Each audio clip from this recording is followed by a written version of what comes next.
Nashik road परिसरातील Savatamali sweet सत्कार पॉईंटजवळ रविवारी 19 जुलै रोजी रात्री 8:30च्या सुमारास जुन्या वादाच्या कारणावरून एका तरुणावर कोयत्यानं जीवघेणा हल्ला करण्यात आलाय। या घटनेत संदीप चटोले हा गंभीर जखमी झाला असून नाशिक रोड पोलिसांनी दोघांसह त्याच्या इतर साथीदारांविरुद्ध गुन्हा दाखल केलाय।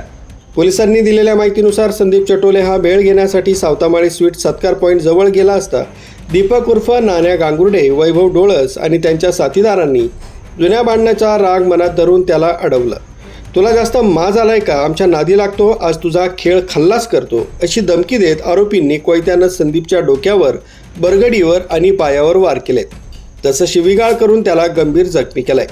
या प्रकरणी संदीपचा भाऊ दीपक सतपाल चटोले, राहणार रोकडोबावाडी, देवळाली गाव यांच्या फिर्यादीवरून नाशिक रोड पोलीस ठाण्यात गुन्हा दाखल करण्यात आलाय।